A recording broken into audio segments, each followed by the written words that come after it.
Excuse me, Rue. Mornings are a busy time for Tague and Lisa Harding of Lakeville, Minnesota. They've had a lot of experience over the years getting 5 kids ready for school. With their youngest being 10, they were looking ahead to an empty nest in a few years, but things didn't turn out that way. It all started with a missions trip to Africa. We thought we might work with digging wells in Africa because we knew some friends that had done that, so we thought, well, maybe we could get on board with that. It turned out they were needed for another project. And it hadn't occurred to us that God might want us to parent African children. Now, what are you going to do when, with James 1:27? What are you going to do about visiting widows and orphans in their distress? And that's a question of obedience. And for us, it meant adopting. Have a good night's sleep. So, a year and a half ago, the Hardings adopted little Philip and Zachary from Uganda. I think that's really cool. That little family in Minnesota and 2 little boys, not even born yet, when God started digging on my heart in regards to Africa. And, you know, across continents and across time zones and all of that, He put a family together. They're convinced this is only the beginning. I'm excited about refueling what's already a passion in us, because this is not a period at the end of the sentence now that Philip and Zach are in our house. So now it's what next? CBN News met with the Hardings in Minneapolis at the Christian Alliance for Orphans Summit.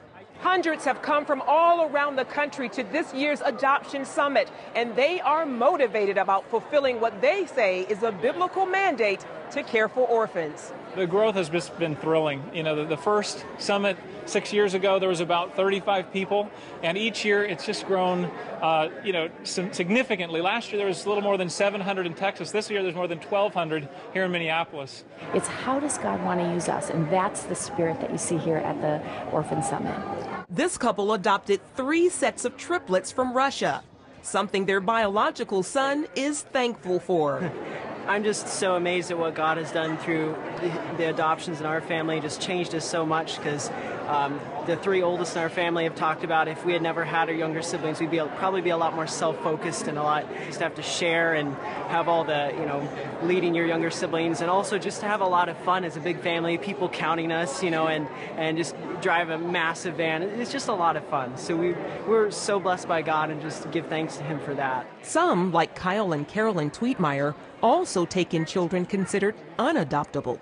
These children are HIV positive, and we have a child that was in stage 4 AIDS as well.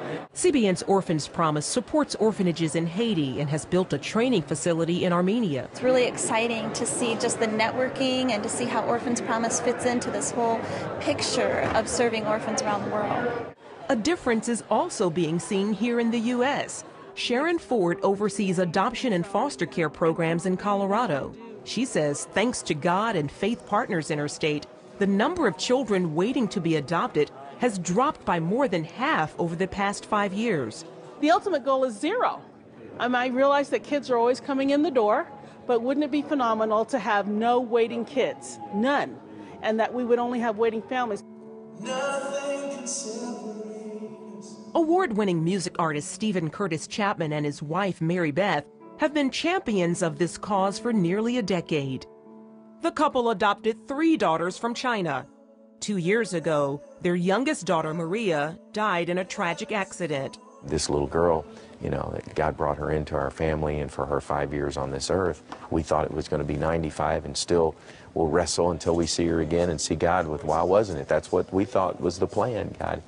And now this whole new dimension of grieving, and even as we grieve through that process, saying, and this once again brings us back to God's heart for orphans. And as the Hardings have learned, God's heart for their adopted children has reached deep into their own lives as well. This story is not about me. I've been asked to join a bigger story, God's story, as it relates to Philip and Zachary. People have said, oh, aren't they lucky? You rescued them from, whatever. And I think, are you kidding? I'm the lucky one. I get to be their mom, and I get to be daily rescued from my selfishness and my impatience and things that are just as disease-ridden in my soul. So, yeah, I guess I'm the lucky one. Charlene Israel, CBN News.